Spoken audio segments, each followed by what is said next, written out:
उस पर हम और काम करेंगे और आने वाले हर चुनाव में हम सबको साथ लेकर चलेंगे। मैं इतना स्पष्ट करना चाहूँगा, जहाँ तक इंडिया अलायंस की बात है, इंडिया अलायंस का गठबंधन लोकसभा चुनावों के लिए एनडीए के विरोध में किया गया था। जो संकट देश के ऊपर था उसको ध्यान में रखकर कांग्रेस तमाम दलों के साथ मिलकर एक गठबंधन तैयार किया था। वो इंडिया अलायंस आज भी मजबूत है।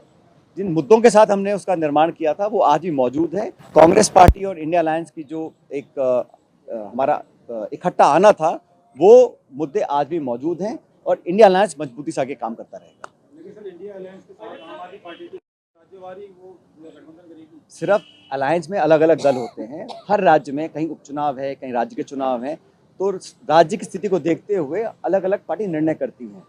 मैं नहीं मानता हूं कि जो चुनाव जैसे हरियाणा में चुनाव हुए वहाँ हम लोग अलग अलग लड़े थे और दिल्ली में हम लोग अलग अलग लड़े थे, लेकिन जो चुनाव लोकसभा के थे उसमें हम साथ मिलकर लड़े थे। मुझे लगता है उसमें कोई बदलाव नहीं आएगा। But what about this confusion about your alliance with the Bharatiya Adivasi Party? The High Command apparently wanted it. You guys, I mean, at the state level, they didn't want it. Then actually, that also has kind of fractured the vote. No, Harsha. Every political decision is done with the due consideration of the state unit and the AICC. Whatever is in the best interest of the party, we do that. For Lok Sabha, we had an understanding, and the elections are over. For the by-election, it's a totally different landscape, and we had to do what the party in the state unit wanted to do, but that was in consultation with the AICC. So I'm saying of a by-election or a state election is not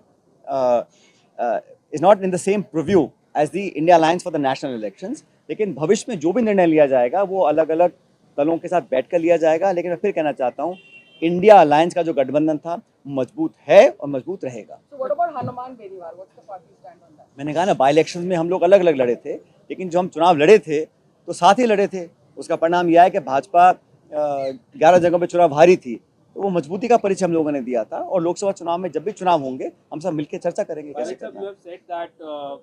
A cabinet minister, sitting cabinet minister, has alleged that his phone was being tapped, and the government has made a mockery of it. Do you think phone tapping used to happen during the Congress regime as well? I am saying that when a sitting minister, please understand, it is not an allegation of the opposition. It's not an allegation of an ordinary party worker or a citizen of the state. That itself is very severe and a very grave offense. But if a sitting cabinet minister has on record made that allegation that his phone is tapped, a mere organizational notice does not justify the action that should have been taken. It's a very grave offense, especially uttered and on public said by a cabinet minister, sitting cabinet minister. भाई विपक्ष के लोग आरोप लगा, मैं समझ सकता हूँ, लेकिन सिटिंग मिनिस्टर बोल रहे हैं और बजाय सरकार को कार्रवाई करे संगठन नोटिस दे रहा है, उनको जवाब मांग रहा है। That does not justify the action that is required to be done. And phone tapping is a serious offense. Any such incident, now or before, should be absolutely transparently investigated, and anyone found guilty, any leader, any party member, any officer, any police officer, जो भी है, अगर किसी ने कुछ गलत किया है तो उसका आना चाहिए। कहा कि हर गलती सजा मांगती है, तो गलती करेगा तो सजा मिलनी चाहिए। स्वर्गीय माथुर साहब के विषय में जो आपने बात बोली, तो करुणलाल मीणा भी एक इंटरव्यू में बोल रहे थे कि ऐसा ही हुआ था, मेरे को मारने की प्लानिंग। अब वो जान बचाने के लिए ध्यान भटका रहे हैं ना, तो स्टेटमेंट दिया है भाई, स्टेटमेंट दिया ना, उस पर चर्चा करनी चाहिए उनको। और अगर ऐसा कुछ था प्रमाण लेकर आए उसका। लेकिन जो दुनिया में नहीं है, 20-25 साल 30 साल पुरानी बात कर रहे हैं आप, ऐसी आरोप लगा देंगे किसी के ऊपर, ये गलत है। वो तो आज आप क्राइसिस में आ गए हैं, आप अपनी जान छुड़ाने के लिए इधर उधर की बातें कर रहे हैं, और क्या प्रमाण है किसी के पास? ना तो भैरव सिंह जिंदा है, ना माथुर साहब जिंदा है। लेकिन इस प्रकार की बातें बोलना एक बड़ा गैर जिम्मेदाराना बयान है।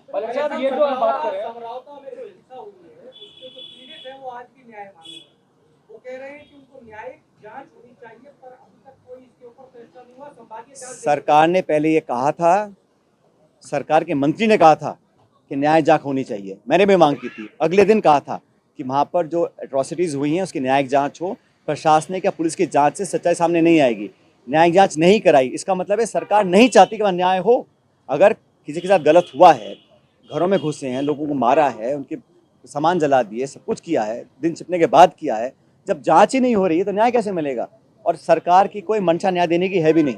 अगर होती तो बहुत पहले जांच के ऑर्डर हो जाते और दूध का दूध पानी का पानी हो जाता। Sachin ji, you've taken a stand on phone tapping, but in the previous government there were allegations also from people who had gone with you, your supporters, that their phones were being tapped also in the previous this government?